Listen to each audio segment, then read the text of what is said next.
冇，我冇，反正依家都可以，佢唔飲醉酒咧都可以比較正常，咁啊都咁樣過咯。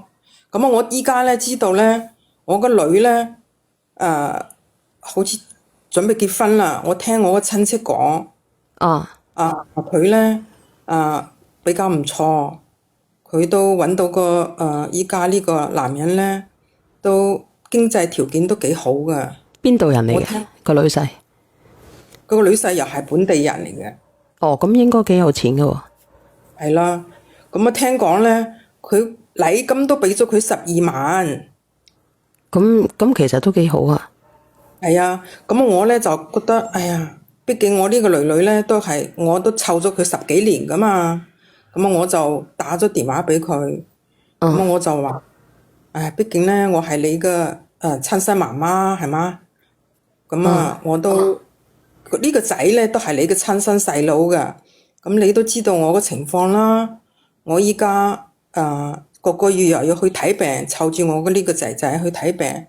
生活其實係好艱難嘅，生活好辛苦嘅，而且佢都知道我嘅情況嘅。咁你覺得咧？你個仔仔係咁樣嘅，係邊個造成嘅？依家冇辦法講啦，畢竟呢個第二個老公已經唔喺度啦，我冇辦法去講。條命係咁樣。係啦，因為我同第一個老公生仔冇問題噶嘛，係正常噶嘛，咁我冇辦法話係第二個老公嘅問題。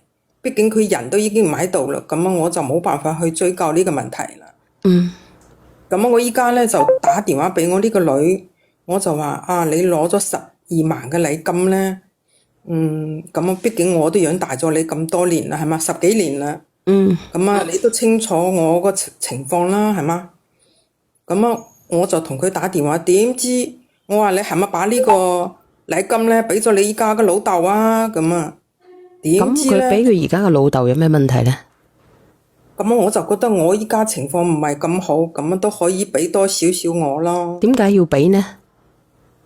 因為我依家你知啦，我生活都唔係咁好，咁佢依家咧生活條件好，咁我只不過係同佢商量，我冇話佢一定會俾到我只不過係同佢商量嘅，我就打電話同佢講，而且我自己覺得作為我個親生嘅女，俾啲我都係多少都畢竟我養咗佢10幾年㗎啦嘛。你知唔知你同佢之間咧有個心結喺度啊？係啊。你知唔知嘅其實？知道，你知道個心結係咩心結啊？其實就係嗰個佢第二個老公死咗，即係佢捅死個老豆嘅事。唔係佢老豆，係你嘅先生。嗱，姐姐，你雖然唔想提起，但係我應該知道，如果佢做咗呢啲嘢，佢又冇捉入去，冇坐過監，就證明係正當防衛。多謝你大笑。咁我講得你唔好理我講得啱唔啱啦。咁我自己分析就係咁樣啦。佢冇捉入去就證明佢正當防衛，而且佢當時仲細個。係唔係？未夠成年，未成年啊！咁點解佢會做成咁樣呢？咁呢個業係邊個作嘅呢？係你自己作為一個媽媽，你拎唔清？點樣拎唔清啊？咁你明知呢個男人有咁樣嘅行為嘅，但係你繼續去，你自己唔警醒，你覺得你自己難，你可以將以前好似我一開始我已經陀咗6個月，我冇辦法，但係你可以將呢個小朋友第一時間俾翻佢爸爸先，俾翻佢親生爸爸先，咁你就唔會話有呢啲咁樣嘅結局而行噶啦。嘈唔嘈添啊，小婉姐姐？唔嘈啦，阿振業。等佢講完先。佢而家講緊啦，我而家唔係同佢傾緊啊嘛。如果你一開始你將佢送翻過去嘅就冇事啊，阿姐姐。係，但係我當時冇咁做嘛，冇同佢。咁你要檢討喎，係你問題喎。係你當時冇做就造成咧，你嘅自己嘅先生走咗係咪？亦都帶嚟咗咧巨大嘅傷害俾你自己嘅女女。係冇錯，我依家諗翻轉頭都係啊。我係有好大嘅問題。其實一切嘅錯誤同埋選擇都係你嘅選擇，你嘅錯誤嘅開始，導致咗後邊嘅骨牌效應，走到今時今日，害咗兩個人。係啊，你自己嗱，我同你講，你冇能力嘅。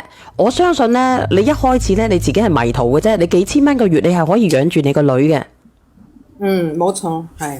但你自己因為你自己嘅即係你想揾個依靠。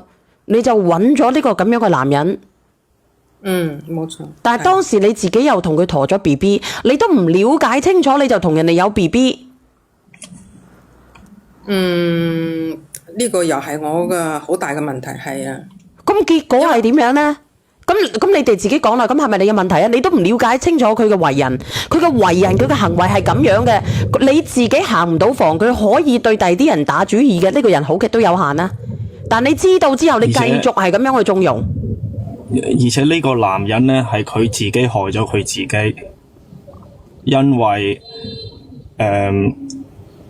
唔講啊，你哋講。係咯，人都已經走咗啦，可唔可以唔好追究呢件事？因為一提起身呢，其實即係我自己作為男人，我企喺我自己男人嘅角度去諗呢件事啦。色字頭上一把刀。有時呢啲嘢就係自己就係害咗自己，所以有句話就講得好粗俗嘅，大頭要控制細頭咯，理性控制獸性呢樣先係我哋要做嘅嘢。你覺得好啱嘅，理性控制佢嘅獸性啊！你揀錯男人啊！你而家怨得邊個咧？你而家個仔又咁樣。一切嘅選擇都係你自己嘅選擇，亦都係要你自己去經歷，同埋呢個關係要你自己去過。你講啊，姐姐。咁咧，我覺得佢同佢通咗電話以後咧，我同佢講，我話你當年咧都殺過人，導致我咧而家過得好。佢唔係殺人喎，你唔好講呢句話。佢係智慧，係智慧。佢智慧。咁我個仔咧依家又係咁樣，累到我依家咁樣咧，我都冇怪佢。多謝你啊，朋友仔。因為畢竟咧，佢係我親生噶嘛，係嘛？我係佢親生媽媽。你點怪佢咧？佢都冇怪你，你點怪得到佢咧？阿姐姐，你反為怪翻佢轉頭，咁你個思想真係有問題啊！咁啊係啊，我冇話，我依家冇怪佢，我覺得佢係咪應該對我好翻少少咧？畢竟佢點會對你好少少咧？你自己覺得咧？我畢竟養咗佢10幾年，你講咗佢10幾年，但係造成咁今時今日咁嘅局面，你自己覺得你唔應該負責任咩？你話你冇怪佢，咁佢就唔應該怪你咩？我人生點解會有呢個污點呢？我本來讀書咁好嘅，點解我唔可以考大學呢？佢本身喺呢個轉折點嘅時候，你係冇幫到佢，而你又冇企喺佢嘅身邊去捍衛佢嘅清白。而家佢冇怨你，已經係好好嘅一件事嚟。係啊，咁我哋咪你過你嘅，我過我嘅，得閒問候下咪算數咯。係咯，你俾咗生命俾佢，但係你冇俾到個責任俾佢喎。你嘅人生，你嘅結局係你導致嘅。而家今時今日咁樣，因同埋果都係你結落嚟嘅。你個仔係咁樣嘅，咁我唔講啊，因為佢自己已經係一個節夜天使啦。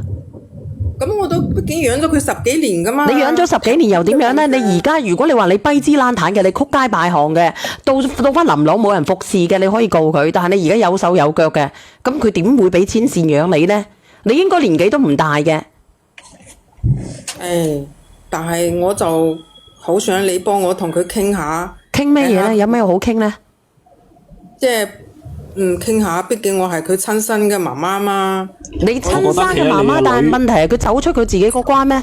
佢自己都唔願意傾，我同佢傾啲乜嘢？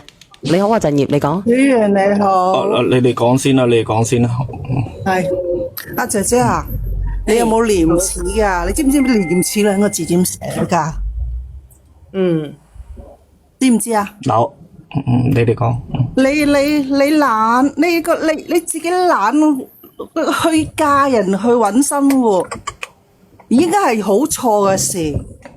你而家仲要搵個女着數，你不為人母啊！你唔應該打上嚟噶。呢度好多做母親嘅會唾罵你噶。你個女當年咁樣，你都仲擺個女喺屋企。我自己做老豆嘅，我都覺得好痛苦啊！即係每一次見到你，都會諗翻起當其時自己俾人哋侵犯嗰種個感受。見到你一次就諗一次，見你一次就諗一次，你叫人哋點樣接受你啊？哎呀，而且你個女，畢竟你講，畢竟我個前夫已經死咗啦嘛，即係已經唔喺度啦，係嗎？唔係啊，佢死咗還死佢做過咗啊，但係個做過就永遠都有做過。我只不過想講下我自己嘅心頭嘅事啫嘛，因為我都好中意你嘅嗰個。咁你而家咪講咗咯，我哋咪同你講，而家咪同你講話，你唔好去要你個女嘅錢啊！係你呢個無恥嘅阿媽，你仲有面去見你個女都唔嫌棄，你都會俾你見面，但係你唔好問人攞錢啊！而且姐姐你要知道啊，你咁樣去講，你知唔知你咁樣去做，你係放大咗佢嘅污點啊？咁啊，放大咗啲乜嘢呢？你而家係到處唱緊你個女，點樣唱緊你個女啊？佢曾經嘅東西，你以為咁容易行出嚟㗎？佢係咔嚓咗一個人，但係你喺一個萬人直播間，你講你個女咔嚓咗一個人，每一次都揭緊佢嘅傷疤，每一次都係喺傷口上邊灑緊鹽。俾你哋講啊，嗱，你自己講下先啦。嗱，我唔講啦，我走啦，我食飯啦。小婉姐姐，母親節快樂，多謝。OK，你昨天割韭菜割得舒服嗎？不舒服，真的難受。今天還有一大筐。祝你割多一點韭菜，祝你長紅，謝謝。過2人錢斤啊！我過100斤先得120蚊。炒蛋得唔得啊？俾少少你啦，過零銀錢啫。好啦，拜拜啦。嗱，呢個樂樂，你講下樂樂係咪連錯咪啊？樂樂啊，其實啊，姐姐你咧上嚟呻下就算啦。係啊，你連個女嘅最底線你都講埋出嚟，明明少1萬人知，而家多咗1萬人知，你話幾抵死啊？其實呢啲已經成為佢過去啦，你何必挖佢傷疤咧？為咗幾萬蚊，何故何苦又何必咧？你竟然可以諗到啊！畢竟你養咗佢咁多年，又畢竟佢又殺過人，喂，佢自己智慧噶，你知唔知咩叫智慧啊？唔係佢自己攞嚟噶。你唔嫁呢個男人，佢就唔會有今日噶，你知唔知啊？其實面對呢個心理壓力都好大啊，係咪啊？你咁樣去講嘅話，咁佢以後點算呢？咁啊係。如果你個女而家喺呢個直播間啊，唔好話我聯繫都唔聯繫你啊，將你拉黑埋添啊，好難受。已經拉黑我啦，已經係拉黑我啦，而家我打唔到佢嘅電話啦。咁你冇辦法嘅，咁你咪就要接受溝通咯。你好啊，善良人生。你好啊，小婉姐姐。係點樣咧？係你有咩見解咧？嗱，阿呢明，我想問你個問題，你有冇過一個社會傳統嘅道德觀念咧？你而家害咗幾多人咧？你自己諗，有冇諗下自己呢個經歷當中，呢3段婚姻當中害咗幾多人？有冇考慮呢個問題？有冇自查自己問題？